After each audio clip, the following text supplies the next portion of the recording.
최근 SF9의 특별한 굿즈가 발매되었습니다. SF9의 소중한 순간을 영구적으로 소장할 수 있다는 것인데요. 이 굿즈를 구매하는 방법은 이렇습니다.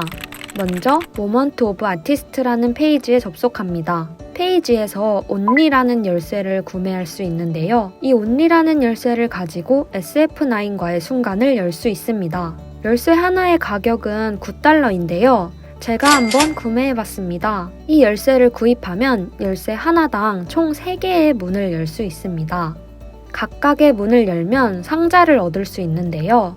이 상자에는 상자마다 다른 멤버의 사진과 친필 사인이 담겨 있습니다. 하나의 상자를 열면 이미지를 얻을 수 있고 랜덤이기 때문에 상자를 열 때 어떤 멤버가 뽑힐지 설레면서 연다는 점에서 우리가 흔히 접하는 포카와 다를 게 없지 않나? 하는 생각이 드실 텐데요. 하지만 기존의 앨범 포토카드와는 크게 다른 점이 있습니다. 이 이미지의 소유자 정보를 확인할 수 있다는 점입니다. 해당 링크를 클릭하면 이미지의 코드 번호와 함께 owned by 땡땡땡이라는 문구로 이미지를 소유한 사람의 계정을 알아볼 수 있습니다. 다시 말해 누구든 멤버 로우니의 50번째 사진의 소유자는 이 사람이구나 를 확인할 수 있다는 건데요. 이것이 바로 요즘 핫한 NFT입니다. NFT는 세상에 단 하나밖에 없는 대체 불가능한 토큰입니다.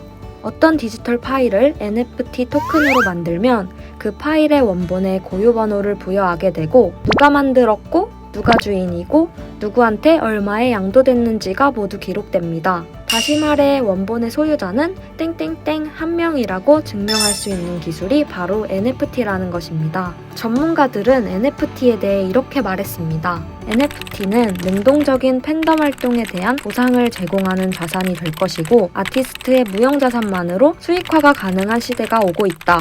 아티스트의 음원과 사인을 NFT로 발행하면 이를 구매해서 소유할 수 있고 팬덤 간의 자유로운 거래를 통해 현금화가 가능하기 때문에 팬들에게 돈이 될 수 있다는 것이죠.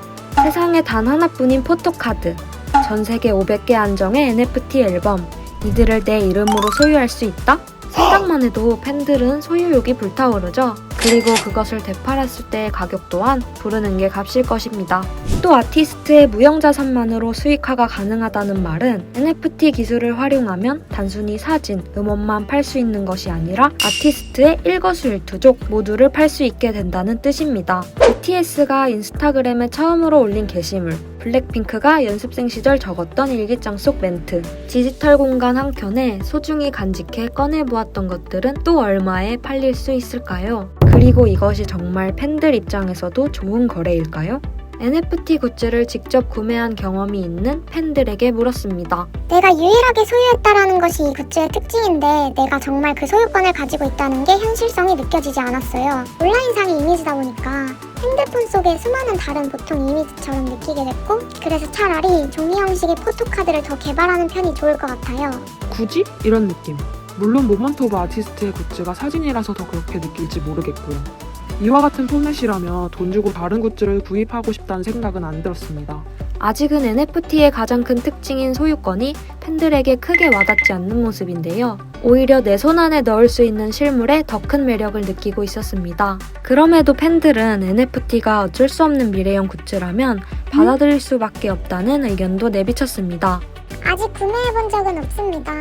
사실 당사자로서 인정하고 싶지 않지만 아이돌 팬층의 소비는 맹목적인 경향이 있는 것이 사실이라 출시된다면 구매를 하게 될 것이라고 생각하고 있습니다. 구매 경험은 없지만 나온다면 살 수밖에 없을 것 같다는 CC. SM 엔터테인먼트 소속 아티스트를 좋아한 지 11년이나 된 오래된 팬으로서 NFT 굿즈 사업으로 발생시킬 건강하지 못한 팬덤 문화를 경계했습니다. 이미 연예인, 특히나 아이돌의 삶은 조각나서 전부 팔려나가고 있는데 NFT는 회사로서 너무 매력적인 수단이라 앞으로 무엇을 판매하게 될지 모릅니다. 아이돌 개인이 자신이 하는 모든 말과 행위가 가상자산으로 변환되는 것을 분명히 인식할 텐데 그것이 과연 건강한 문화를 형성할 수 있을지 모르겠습니다. 지난 11월 하이브의 사업 설명회에서 방시혁 의장은 NFT 굿즈인 디지털 포토카드를 언급해 큰 파장을 일으키며 아미들의 원성을 샀습니다.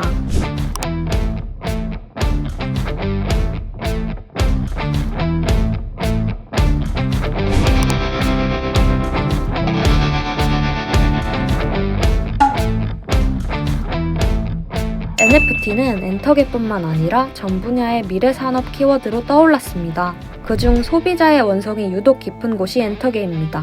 핵심적인 이유는 그 소비자가 팬이라는 데 있습니다. 팬은 노래를 매개로 아티스트와 교감을 나누는 대상입니다. 단순히 소비재를 사는 사람이 아닌 아티스트의 노래를, 아티스트의 생각을, 아티스트와의 추억을 소중히 여기는 사람들이죠. 아티스트와 팬덤, 그 특수한 관계에 대한 이해 없이 수익만을 극대화시키는 굿즈 산업은 팬들에게 외면받을 수밖에 없습니다. 하지만 그 길이 결국 가야 하는 길이라면 반드시 음악, 교감, 소통이라는 팬덤 문화의 근본 위에 이루어져야 할 것입니다.